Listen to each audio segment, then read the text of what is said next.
시장의 문을 쉽게 열어보는 주식학개론 시간. 안녕하세요, 유창호입니다. 전혀 없다, 조금도 없다, 관심 없다. 중국과의 무역 재협상에 대해서 도널드 트럼프 미국 대통령이 이런 말을 남겼습니다.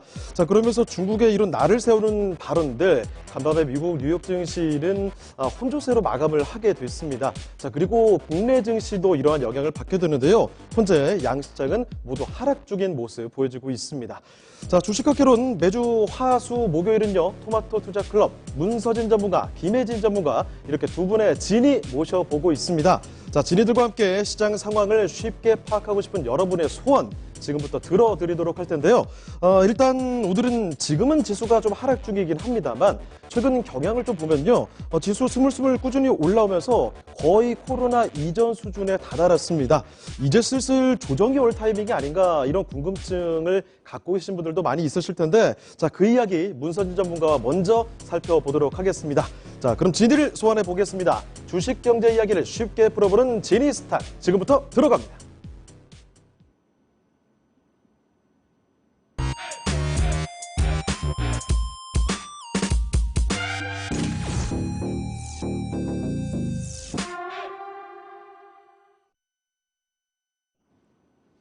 네, 그러면 먼저 서진이 문서진 전문가와 인사 먼저 나눠보도록 하겠습니다. 네, 문서진 전문가님 안녕하세요. 네, 안녕하세요. 자, 요새 보면요, 이 기관과 또 외국인은 계속 팔자세입니다. 그런 반면에 개인은 매수세를 이어가고 있는 모습이죠. 이제 좀 조정이 올 때가 된 것 아니냐 이러면서 안 오니까 오히려 좀 불안하다 이런 이야기도 많이들 들리고 있는데요. 자, 문서진 전문가님 먼저 첫 번째 질문입니다. 이제 조정 올 타이밍이라고 보십니까? 지금 일단 지금 오늘 이제 코스피 코스닥 시장이 앞서 이제 우리 유창호 앵커님께서 이야기하신 것처럼 여러분들도 뭐 다들 아시는 것처럼 이제 미중 무역 분쟁에 대한 우려감 플러스 우리나라도 지금 뭐 코로나 지금 뭐 이태원발 지금 약간 다시 코로나 재확산에 대한 우려감도 있고 유럽 같은 경우는 지금 독일이 이제 이 락다운을 조금 해제하는 과정에서 다시 또 코로나 확진자 수가 좀 늘어나면서 이 코로나에 의한 2차 팬데믹과 관련된 우려감이 좀 시장이 좀 작용을 하고 있습니다. 그러면서 지금 좀 조정을 보이는데 그래서 이제 많은 지금 투자자분들이 기다리는 조정이 올까라는 생각을 지금 많이 하고 계신데요. 저는 뭐 사실 단서를 항상 좀 제가 다는 편인데 이 단서는 있습니다. 오늘도 제가 뭐 항상 요즘에 이야기하는 것처럼 미중 무역 분쟁이 1차 합의가 파기가 된다.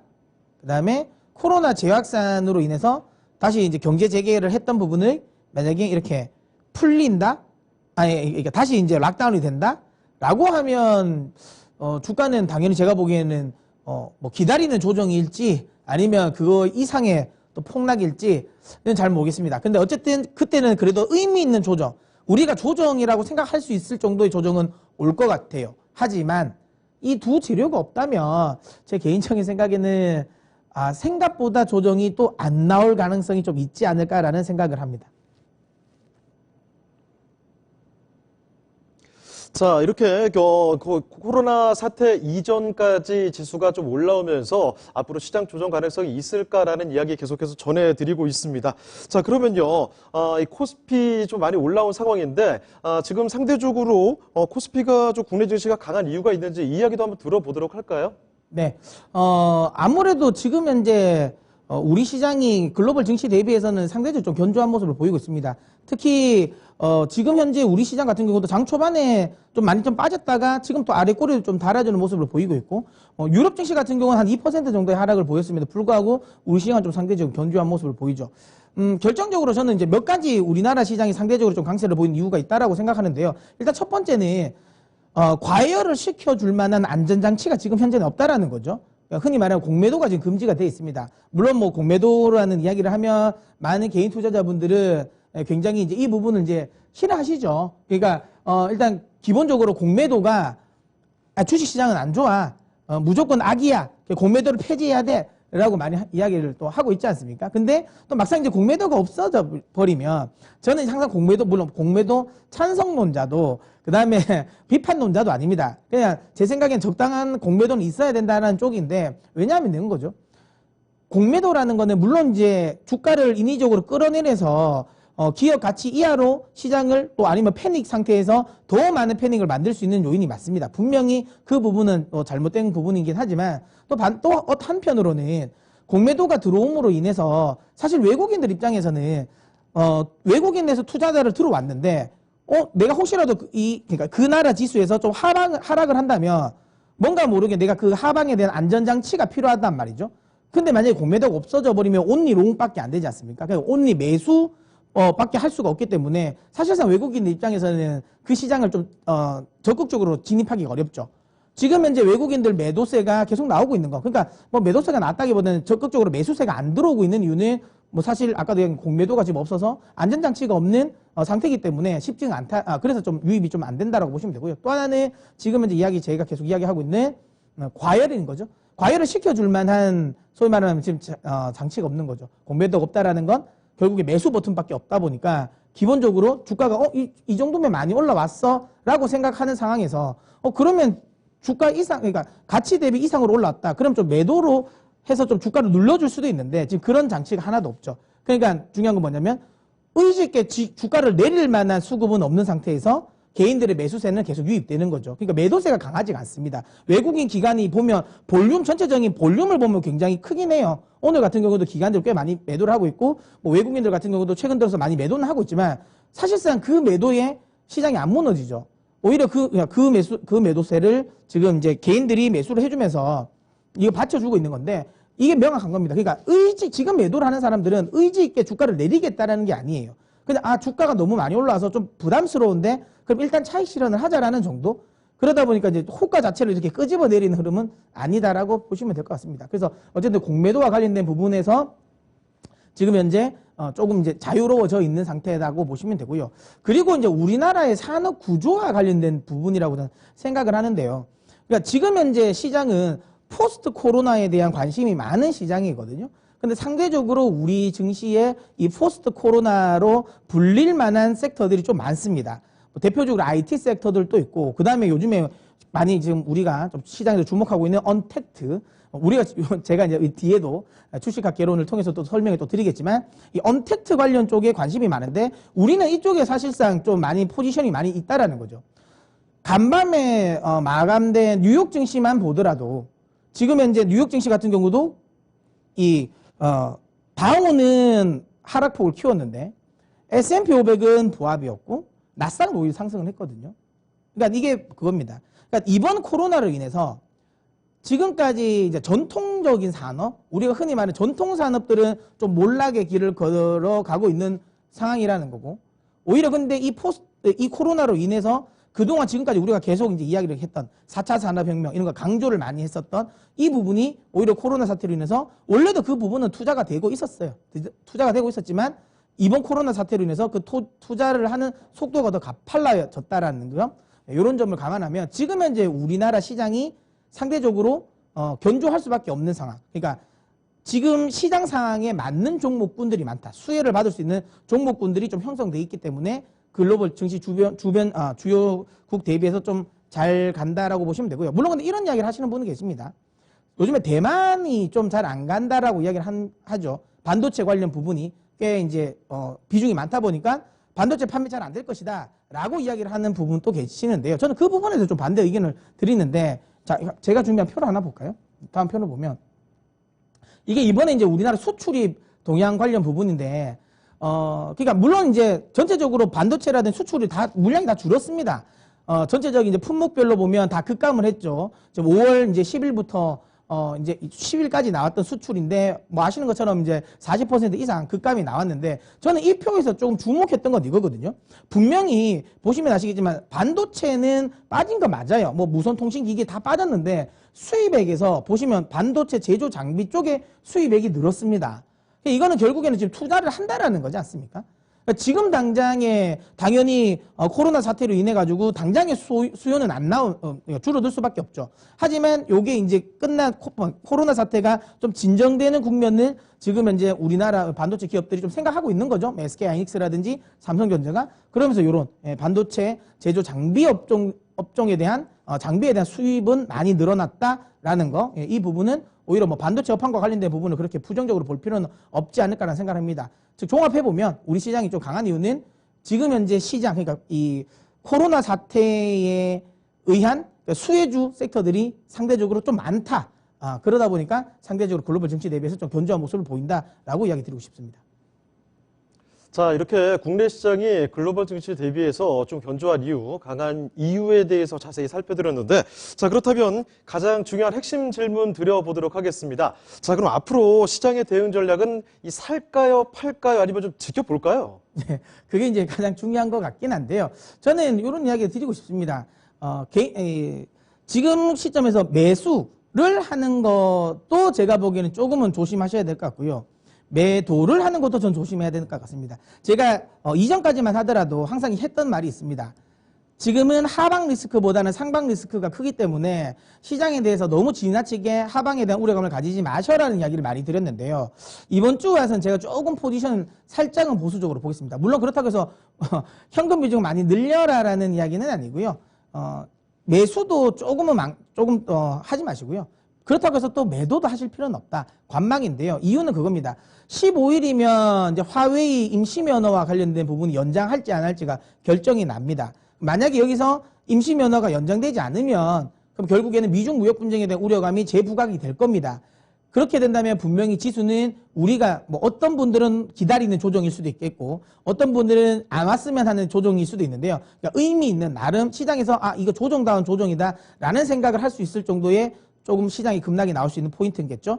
그렇기 때문에 지금 구간에서 적극적으로 주식 비중을 늘리는 건 좀 부담이 되고요. 또 반대로 그러면 여기에 대한 우려감으로 인해서 2차 팬데믹에 대한 우려감을 미리 반영을 해가지고 그럼 지금 자리에서 그러면 주식 비중을 확 줄이고 현금 비중을 확 늘려야 될까? 저는 그것도 아니라고 봅니다. 여전히 아직까지는 앞서 제가 이야기 드렸던 것처럼 우리 증시가 상대적으로 강할 수밖에 없는 이유가 아직까지 없어진 게 아니라는 거죠. 그렇기 때문에 조정을 준다 하더라도 크지 않을 수도 있다. 아까 말한 건 그러니까 화웨이와 미중 무역 분쟁에 대한 우려감이 재부각되지 않는다면 생각보다 조정은 또 안 나올 수도 있습니다. 그러니까 어쨌든 이 부분은 이번 주면 결론이 나니까 한 주 정도만 조금 쉰다는 생각으로 좀 관망하시고요. 그리고 나서 이제 화웨이 면허, 임시 면허 발급되는 여부를 확인하고 나서 그 다음 또 포지션을 취하셔도 되지 않을까라고 생각합니다.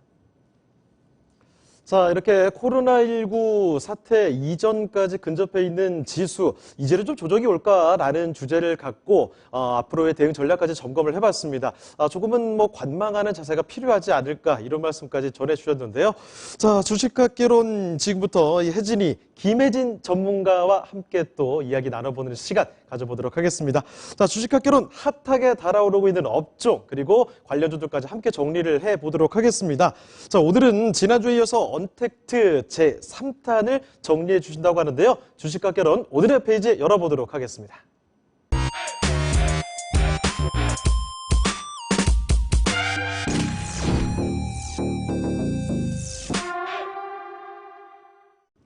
자, 지난주에도 언택트, 이 완전 정복, 원격 진료, 그리고 또 유통, 이 풀필먼트에 대한 내용까지 좀 정리를 해봤는데요. 말씀드렸던 뭐 종목 중에서도 당시 탑픽으로 꼽아드렸던 네이버, 뭐 이런 종목들 같은 경우에는 오늘 뭐 신고가도 나와주는 모습 나와주고 있습니다. 자, 오늘은 그 세 번째 이야기를 전해드릴 텐데요. 오늘의 키워드 바로 클라우드로 선정을 해봤습니다. 자, 그러면 먼저요. 자, 진희 전문가님, 이 클라우드라는 거, 이 개념부터 확실하게 좀 잡고 가도록 하죠. 네, 최근에 데이터 활용을 하기 위한 클라우드 산업이 커질 것이다 라는 이야기가 많이 나오고 있는데요. 클라우드는 최근에 많이 저장 공간으로 쓰시니까 사실 아실 것 같긴 한데 그렇죠. 개념을 한번 설명을 해드리면 클라우드는 구름이죠. 하늘에 떠 있는 구름이에요. 맞습니다. 네, 저희가 휴대하고 싶은 데이터, 내가 이거 옮기고 싶은 데이터가 있으면 최근에는 저장 장치를 따로 가지고 다니시지 않죠? 그렇죠. 네, 뭐 USB를 따로 챙기시지 않고 저희가 서버에 저장을 한 다음에 어디서든 접속을 해서 그 데이터를 꺼내서 봅니다. 이런 게 클라우드의 개념이죠. 그러니까 지금 쓰시고 있는 컴퓨터나 휴대폰에 따로 저장하지 않고 내 기기에 저장하지 않고 중앙 컴퓨터에 서버에 저장을 해서 나는 언제 어디서든지 그 서버에 접속만 하면 그 데이터, 클라우드에 저장되어 있는 데이터를 언제든지 볼 수 있는 개념인데요. 그러니까 하늘에 떠 있는 구름에 저희가 필요한 데이터를 저장을 해 놓는 거예요. 인터넷만 되면 언제 어디서든 그 접속해서 데이터를 사용할 수 있는 거죠. 네. 네, 클라우드의 개념에 대해서 정리를 좀 간단히 해봤습니다. 이게 그런데 실질적으로 얼마나 많이 사용되고 있는지, 그리고 앞으로 어떻게 사용되는지 그 부분도 또 궁금해지거든요. 시장의 규모라든지 또 종류는 어떤 것들인지도 설명 들어볼까요? 네, 클라우드의 시장은 글로벌적으로도 당연히 커질 수밖에 없습니다. 그렇습니다. 네, 현재 뭐 코로나 이전부터도 사실은 성장성이 기대가 됐던 산업인데 코로나 이후로도 더 가속도가 붙을 것이다라는 부분인데요. 코로나 있기 전에 2018년 같은 경우에는 연성장을 48%를 했어요. 글로벌적으로. 시장 규모가. 사실 이때부터 저는 개인적으로 그 우리 흔히 네이버 클라우드나 이런 걸 많이 사용한 것 같거든요. 그렇죠. 네. 클라우드가 최근에 이제 그 쓰시는 그 기기, 단말기에 저장 공간까지가 부족해서 그렇죠. 클라우드를 사용하시는 분들이 많으시잖아요. 사진이나 뭐 문서 같은 거 많이 저장을 하시니까. 이게 글로벌적으로도 많이 쓰이고요. 물론 개인적인 클라우드도 많이 쓰이지만 이게 산업적으로 기업 클라우드로도 서버를 구축하기 위해서 많이 사용이 된다는 거죠. 이게 클라우드의 장점이 기업들이 이 저장 장치를 서버를 구축을 할 때, 데이터 서버를 구축할 때 따로 초기 자본이 들어가지 않습니다. 이 네. 클라우드를 이용하면요. 그래서 원래 비용적인 면에서 장점이 많아서 클라우드를 많이 사용했는데요.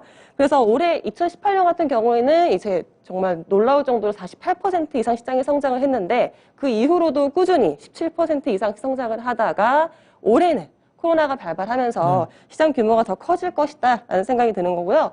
국내 클라우드 시장 같은 경우에도 올해보다 내년이 2배 이상 성장할 것이다라는 예측들이 많아지고 있어요. 그리고 클라우드가 이제 데이터를 활용하기 위한 공간으로 많이 활용이 되고 있으니까 그런 부분에서 저희가 이번에 또 한국형 뉴딜 네. 정책이 발표가 됐잖아요. 거기서도 결국엔 클라우드를 활용한 데이터 활용 그리고 사회 간접 자본 인프라를 SOC를 네트워크로 하겠다라는 거니까 그런 부분에서는 커질 수밖에 없는 시장인 것 같아요. 맞습니다. 이게 뭐 우리나라뿐만 아니라 뭐 미국이나 중국의 또 이제 경기 부양책 내용을 보더라도 이 부분은 계속 이제 포함이 되더라고요. 물론 뭐 정부 기관들은 대부분 다 좋은 말을 다 하죠. 될 것 같은 이야기는 다 좋은 말을 다 육성한다고 하긴 하는데, 근데 이거는 실질적으로 정부가 육성하지 않더라도 기업들이 이번 코로나 사태로 인해서 좀 필요성을 느꼈기 때문에 뭐 정부의 정책이 아니더라도 제가 보기엔 그렇죠. 충분히 갈 수 있는 산업이라 생각합니다. 네, 그렇죠. 정책이 아니더라도 네. 산업적으로 커질 수밖에 없는 시장인데요. 제가 참고로 클라우드의 종류에 대해서 말씀을 드리려고 그냥 클라우드라고 하면은 그냥 하나의 산업이다, 하나의 큰 덩어리다라고 생각하시는데 클라우드도 세분화시키면 종류가 있거든요. 아, 이렇게 세분화가 돼 있는 거네. 네, 그렇습니다. 전부 다 좀 약간 생소한 단어들인데 좀 쉽게 좀 설명해 주십시오. 그렇죠. 상위로 올라갈수록 저희랑 더 직접적으로 와닿는 건데요. 저희가 최종적인 엔드 유저가 저희가 쓰는 클라우드는 SaaS. 네. 그래서 뭐 SaaS라고도 하는데요. 아, 지금 시국에. 그래서 네. SaaS라고 읽겠습니다. 네. 소프트웨어 애즈 어 서비스예요. 네. 그러니까 흔히들 그냥 네이버 클라우드 네, 또는 구글의 원드라이브 네. 생각하시면 될 것 같아요. 그러니까 클라우드가 잘 정비가 돼 있죠. 그럼 저희는 그 어플을 이용해서 데이터를 저장하고 거기에 접속을 해서 사용하기만 하면 되는 아이디만 만들어 사용하기만 되는 그런 종류를 SaaS라고 하고요. PaaS 같은 경우에는 이거는 사실 SaaS보다 조금 덜 만들어진, 그러니까 밑으로 갈수록 광의의 개념이면서 좀 덜 구축된 클라우드다라고 생각하시면 될 것 같은데요. PaaS는 개발자들을 위한 클라우드. 약간 DIY 같은 느낌인가요? 아, 그렇죠. 예, 그러니까 반 앞에 거는 정도. 다 기성품이라고 완성품이면 네. 요거는 약간 DIY 같이 내가 그냥 만들어야 되는 약간 적당하게 그런 네, 거네. 예. 그렇죠. 반 정도 완성된. 네. 그래서 뭐 개발자분들은 자바 같은 거 쓰시죠. 그런 게 PaaS에 들어가는 거고요. IaaS는 그냥 정말 인프라만 제공이 되는 클라우드입니다. 아무것도 없는 거네요. 네, 그렇죠. 그럼 그 클라우드에서는 우리가 서버도 만들 수 있고, 뭐 다양하게 네트워크도 구현할 수 있고요. 다양하게 만들 수 있는데요. 조금 더 자세히 볼까요? SaaS 클라우드 같은 경우에는 사실 저희가 가장 먼저 접했던 클라우드이고요. 클라우드 서비스 유형 중에 가장 먼저 네. 생겨난 유형입니다. 그래서 가장 시장의 비중이 가장 커요. 네. 앞으로도 이게 제일 클 것 같긴 하네요. 네, 그렇죠. 소비자들이 많이 사용할 클라우드는 이쪽 부분이니까. 하지만 저는 또 광의의 개념인 그렇죠. IaaS가 기업이나 산업적으로 조금 더 투자 규모가 클 거기 때문에 그쪽의 성장성을 또 보고 있는데요. 그래서 저희가 흔히 쓰는 어플리케이션을 사용하는 클라우드는 SaaS라고 알아두시면 될 것 같고요. PaaS는 어차피 저희가 개발자의 영역이다. 네, 영역인 것 우리는 같으니까. 관심 가질 필요가 없다. 이것이네요. 그렇게까지는 아니지만 그래도 뭐 그냥 제가 더 관심이 있을 만한 근데 사실 그 PaaS 쪽은 네. 우리가 투자할 만한 사실 기업들이 많지 않거든요. 그렇죠. 개발자분들의 뭐 네. 자바 같은 것들을 시장 규모도 그렇고 그러다 그렇죠. 보니까. 네, 규모도 생각보다는 네. 저희가 투자에 관심이 있게 볼 만한 클라우드는 가장 광의의 개념, 그렇죠. 네트워크의 IaaS 클라우드인데요. IaaS는 아까도 말씀드렸지만 그냥 인프라만 제공을 하는 겁니다. 그냥 네. 큰 덩어리만 제공하는 거예요. 그 안에서 우리가 마음대로 서버를 구축할 수 있는 건데요. 사실 이것 같은 경우에는 기업들이 사용하기 좋은 클라우드죠. 초기에 이제 서버, 인프라 구축이 어려운 중소기업들이나 또 클라우드를 활용하고 싶은데 당장은 뭐 없다 하는 대기업들도 최근 많이 사용을 하고 있고요. 이 IaaS의 시장이 빠르게 성장하고 있습니다. 네. 그런 부분에서 가장 IaaS에서 두각을 드러내고 시장의 점유율이 높은 기업이 바로 뭐예요? 지금 우리가 지금 생각하고 있는 흔히 말하면 이 클라우드 관련 네트워크 관련 장비 기업들이 대부분 이쪽에 다 포함되어 있는 거잖아요. 네, 그렇죠. 뭐 닉네트라든지 가장 예, 지금 우리가 이야기하고 있는 대부분 네, 그렇죠. 국내 그런 거죠. 기업도 있는데요. 네. 사실은 아마존? 클라우드, 그렇죠. 아마존을 말씀드리고 싶어서요. 네. 클라우드 산업하면 빼놓을 수 없는 기업이 아마존이죠. 네. 아마존과 마이크로소프트와 구글인데요. 네. 아마존이 전 세계 클라우드 시장의 거의 25%를 이상의 점유율을 차지를 하고 있습니다. 가장 먼저 이 시장에 조금 과감하게 구축을 했고요. 그런데 마이크로소프트 2위의 이 애저 클라우드의 성장세도 최근에는 정말 눈에 띄만 하더라고요. 네. 이 애저 같은 경우, 아마존의 클라우드 같은 경우에는 아까 말씀드렸지만 AAS, 광범위한 인프라 스트럭처 클라우드를 많이 제공을 하는데, 주로 제공을 하는데, 마이크로의 애저 같은 경우에는 모든 클라우드를 다 제공합니다. 아까 그 피라미드를 모두 통틀어 다 제공한다는 거죠. 네, 그렇죠. 그래서 아무래도 사용자를 많이 유입시킬 수 있기 때문에 점유율이 최근에 많이 높아지고 있어요. 실제로도 미국 내에서 설문조사를 해보면 마이크로소프트의 클라우드를 사용한다라는 대답이 점점 높아지고 있고요.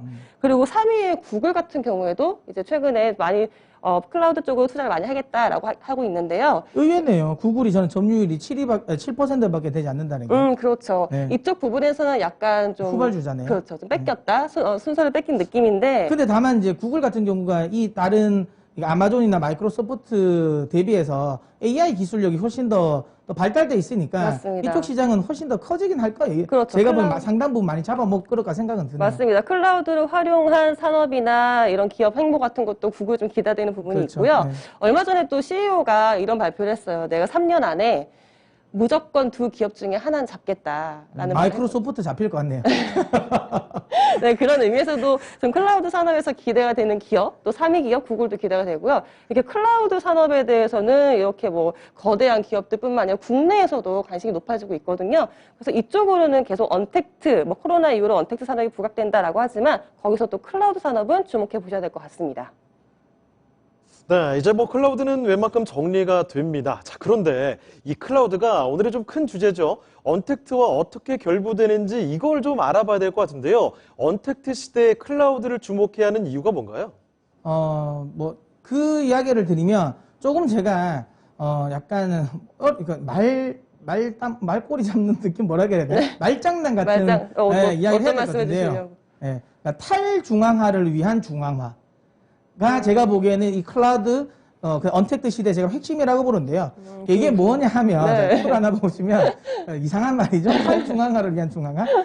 지금 사실상 언택트가 우리 흔히 말하는 비대면 시장이잖아요. 비대면 시장이고 그 비대면을 하기 위해서는 아까 말한 것처럼 내가 정보 같은 부분을 위에 그러니까 구름 위에 서버에 다 넘겨야죠. 올려놓고 나면 그리고 나서 내가 언제 어디서든 내가 굳이 회사를 가지 않더라도 이걸 활용할 수 있는 거고요. 그러니까 이게 결국은 언택트라는 이 비대면의 핵심 포인트는 다 그거잖아요. 그러니까 뭐 공장도 내가 직접 출근하지 않는 재택근무. 그러니까 지금까지는 대부분은 좀 중앙화라고 보시면 됩니다. 그렇죠. 내가 일을 하기 위해서는 회사에 가야 가야죠. 되는 거고 네. 공부를 하기 위해서는 내가 학교를 가야 되는 내가 뭔가 은행 업무를 뭔가 보려면 거기를 가야 된다는 나가야죠. 거예요. 네. 그러다 보니까 그 안에 쉽게 말해 중앙화가 돼서 우리가 그쪽으로 가야 되는 거였는데 이번을 인해서 소위 말 코로나 사태로 인해서 그게 좀 중앙화가 이게 문제가 생길 수도 있구나. 왜? 한 군데만 문제가 되면 그 모든 시스템이 붕괴가 될 수 있다라는 걸 알다 보니까 그렇죠. 이 중앙화를 좀 탈중앙화 해야 되겠다라는 거죠. 이거는 사실 단순히 그 부분뿐만 아니라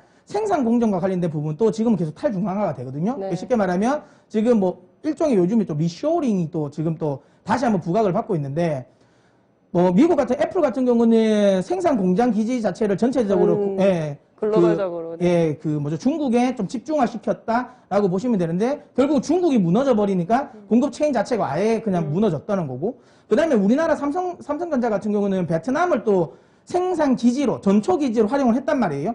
근데 이것도 좀 문제가 생겨버리니까 막상 이 베트남에서 차단을 해버리니까 우리나라 삼성전자 직원이 못 들어가지 가죠. 않습니까? 네. 그러다 보니까 업무에 차질이 보이고 지금까지는 항상 뭔가 하나의 그 생산 기지 자체를 중앙화 시켰다면 이 부분도 이제는 좀 쉽게 말하면 탈중앙화를 해서 각각의 그냥 예를 들어 내가 유럽에 팔고 싶으면 유럽 그 지역에 다 군데군데마다 그냥 소위 말하면 이 생산 거점을 만드는 거죠.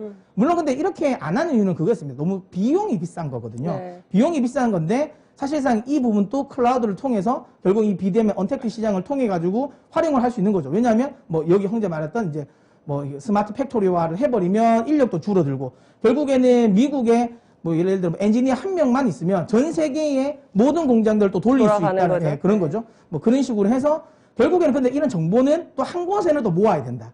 그래서 제가 보기엔 그건 탈중앙화를 위한 탈중앙화를 위한 그 중앙화. 정보의 또 중앙화는 필요하다. 네. 그래서 이제 거기에는 이제 클라우드가 또 핵심이 되지 않을까라고 생각합니다. 그러다 보니까 이제 많은 뭐 기업들 이런 쪽에서 클라우드 시장을 좀 뛰어들고 있고 그러다 보니 이쪽 시장은 좀 성장을 할 수밖에 없다. 이렇게 이야기 좀 드리도록 하겠습니다. 네, 탈중앙화를 위한 중앙화. 이 자칫 잘못하면 개론 시간을 넘어갈 뻔했는데요. 자, 어쨌든 클라우드 잘 정리를 해봤습니다. 자, 그러면요, 결론적으로 가장 쉽고 명확하게 이 관련주들이 뭔지 그 내용 알아보도록 하겠습니다. 관련주들은 어떤 종목들이 있을까요? 네, 저희가 3개의 종목을 또 가지고 왔습니다. 첫 번째 종목은 삼성 SDS, 그리고 링네트, 마지막으로 효성 ITX 같이 볼 건데요. 삼성 SDS는 결국에는 그런 것 같아요. 클라우드를 영위하는 기업들이 많아지고 결국엔 비즈니스 모델의 변화가 생기는 거잖아요. 삼성 SDS는 삼성그룹에 비대면 인프라가 투자가 되면 될수록 그 솔루션이 만들어질수록 수혜를 받을 수밖에 없는 게 삼성 내에 계열사의 70% 이상의 매출을 올리고 있습니다. 캡티브 마켓이 뭐 명확하니까요. 그렇죠. 그 부분에서 좀 안정적인 매출을 이루고 있다라고 생각하시면 될 것 같고요. 그런데 최근에는 또 이렇게 계열사 외에도 이제 고객사가 많이 늘어난 게 지금 코로나가 발발했잖아요. 그래서 지금 탄력적으로 지금 재택근무를 하는 회사가 많아지고 있으니까 이게 1,200개의 그 계열사 외 대외 기업에 이제 클라우드 기반의 솔루션을 제공을 이번에 했어요. 그런 면에서도 조금 기대가 되고요. 코로나 이후로도 내가 재택근무가 좀 실행해보자, 유연적으로 좀 유연성 있게 좀 출근을 해보자라고 한다면 그쪽에서도 수혜를 받을 수 있는 기업이 삼성 SDS고요. 삼성 SDS의 뭐 실적 먼저 보죠. 이 부분 먼저 볼까요? 이 부분이 삼성 SDS가 영위하는 사업을 크게 두 부분으로 나눌 수 있습니다. 첫 번째 부분이 아까 말씀드린 클라우드, 또 IT 솔루션을 제공하는 게 있고요. 두 번째 부분이 제가 좀 말씀드리고 싶은 물류네요. 네. 물류 BPO예요. 이 물류 부분을, 물류 통합 시스템을 삼성 SDS가 제공을 하는데요. 이 부분의 성장성을 좀 설명해 드리고 싶은데, 삼성 SDS가 물류 통합 관리 플랫폼을 제공하는 게 첼로라는 솔루션이 있습니다.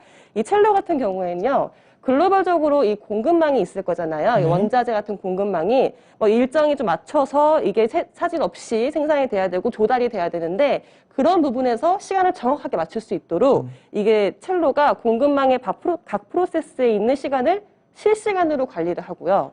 그리고 공급망에서 발생할 수 있는 재난이나 사고 그리고 기후 변화를 실시간으로 체크를 해줍니다. 그래서 혹시나 있을 수 있는 우려, 그러니까 뭐 사고가 날 수도 있겠다. 그런 부분에서의 비용도 발생을 적게 해줄 수 있고요.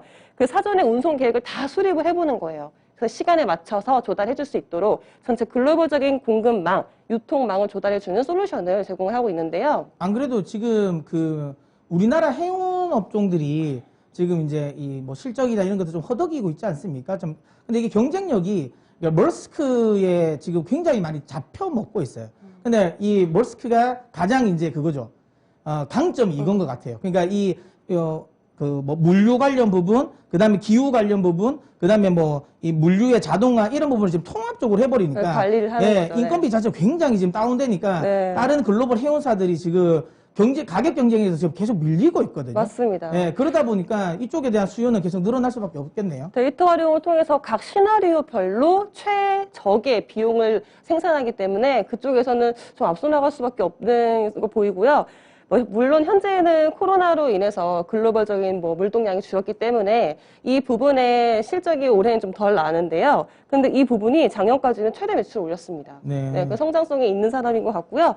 현재 삼성 SDS 같은 경우에는 베트남이나 미국, 이스라엘에도 이 솔루션을 수출을 했거든요. 그런 부분에서 해외 시장에서도 기대가 되는 기업이라고 생각하시면 좋으실 것 같아요. 아무래도 사실 코로나 이게 사태가 터졌을 때 우리가 비대면 할 때 저는 사실 개인적으로 좀 의아했던 게 물론 저는 이건 다른 타 방송에서도 이야기 좀 했었던 건데 왜 삼성 SDS가 안 강하 싶었거든요. 오히려. 왜냐면 그러니까 누구보다도 지금 비대면 지금 소위 활용을 많이 하고 있는 재택근무를 또 많이 하고 있는 기업이 사실 삼성전자인데 제조업 내에서는 근데 당연히 그러면 이쪽에 투자가 가장 많이 될 가능성이 있는데 한동안 좀 안 가서 좀 의아했는데 역시 시장이 눈치를 챘더라고요. 그렇죠. 최근 들어서 좀 주가가 좀 많이 올라오고 있었는데 다만 대형주 좋아하시는 분들은 그래도 괜찮아 하실 만한 종목인 것 같습니다. 네, 일단 안정적인 공급망이 있고 또 아까 빠뜨린 부분 중에 스마트 팩토리 그렇죠. 같은 솔루션을 제공하고 네. 있으니까요. 네, 보시면 좋으실 것 같아요. 자, 그 다음에 제가 두 번째 제가 이제 소개시켜드릴 종목은 이제 링네트인데요. 네. 링네트는 제가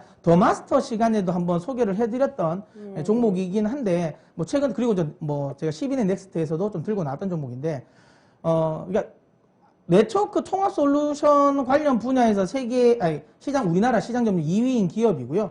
그 다음에 이제 데이터 센터가 증설될수록 라우터 수요가 굉장히 증가하는데, 여기에 이제 라우터를 이제 쉽게 말하면 납품을 하는 회사입니다. 만드는 회사이기 때문에 라우터 수요 증가에 따른 또 수혜가 기대되고, 그 다음 다들 아시는 것처럼 이제 주 거래처가 언택트 투자를 많이 해요. 네. 그 주 거래처가 이제 네이버, 그 다음에 이제 이통사들 관련 부분이라든지 유플러스나 이런 쪽으로 그러니까 주 거래처들이 지금 언택트 투자를 많이 하는 회사입니다. 그러다 보니까 이쪽에 관련된 부분이 좀 수혜가 좀 된다라고 보시면 될 것 같고요.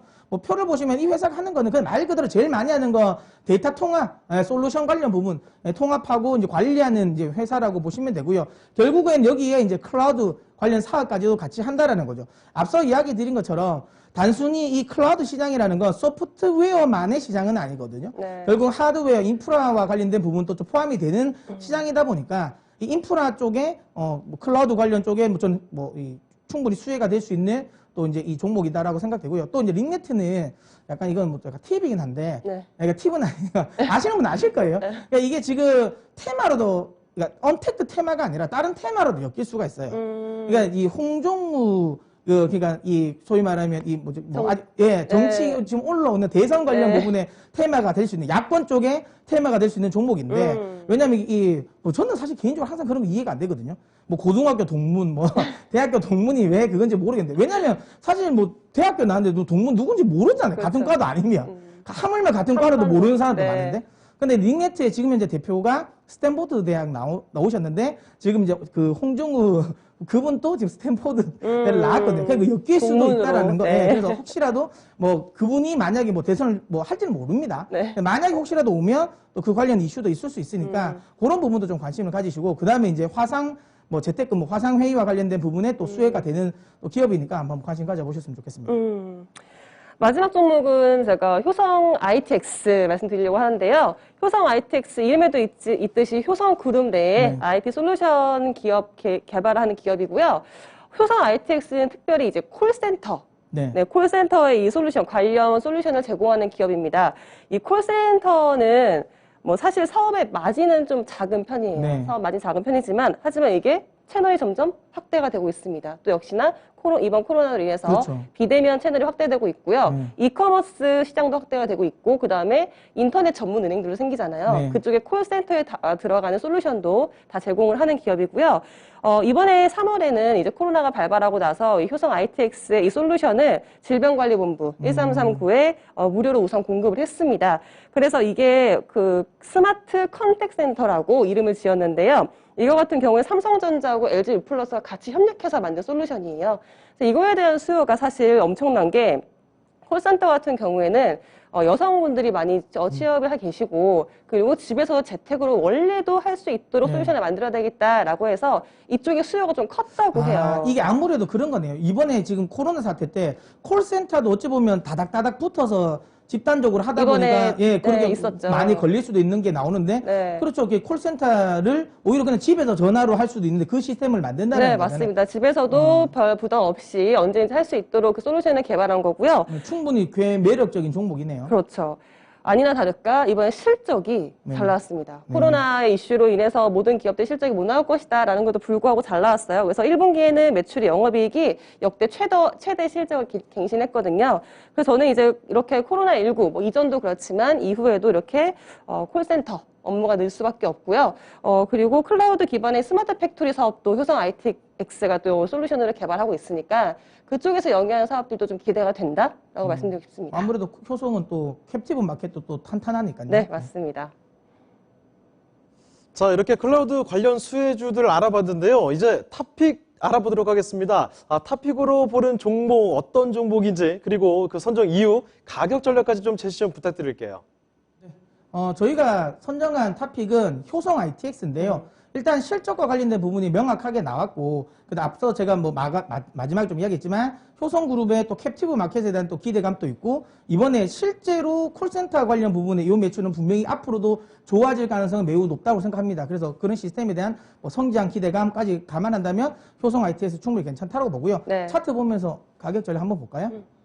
차트를 보시면 지금 최근에 좀 가파른 상승세를 좀 보였거든요. 네. 가파른 상승세를 보이다가 요 며칠 지금 조금 가격 조정을 좀 주고 있는데 오히려 요 가격 조정을 주는 구간이 저는 좀 매수의 기회다라고 생각하고 좀 분할 매수 관점에서 접근하시면 될 것 같고요. 목표가는 2만 원 정도 수준까지는 실적 대비해서 뭐 가격적인 부담은 없을 것 같습니다. 그래서 목표가는 한 2만 원 정도 설정하시고 손절 라인은 조금 제가 좀 깊게 잡아드린다. 15,000원 정도까지는 한번 깊게 잡아드린다고 생각하고 이 이야기는 좀 조정 시 좀 매수 관점으로 좀 분할 매수 하시라는 이야기거든요. 한 15,000원 정도 잡으시고 여유 있게 대응하시면 될 것 같습니다.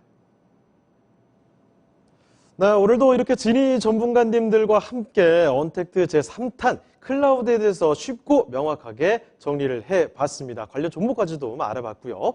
자, 이제 오늘도 시장 상황 보시면 아시겠지만요. 이 국내 증시 불확실성은 계속 커지고 있습니다. 추가적으로 상승한다, 아니다, 뭐 조정 시기다 이런 예측들이 상존하고 있는 상황인데요. 자, 이런 가운데서 저희 주식학개론 시간 함께 하시면서 방향 좀 다 잡고서 나아가셨으면 좋겠습니다. 자, 그럼 오늘 주식학개론 순서는 여기서 마치도록 하겠습니다. 지금까지 다양한 투자 판단에 대한 도움 말씀드렸습니다. 하지만 종목의 상승과 하락을 보장하지 않는다는 점 명심을 해주시고요. 저희는 내일 이 시간에 다시 뵙겠습니다. 고맙습니다.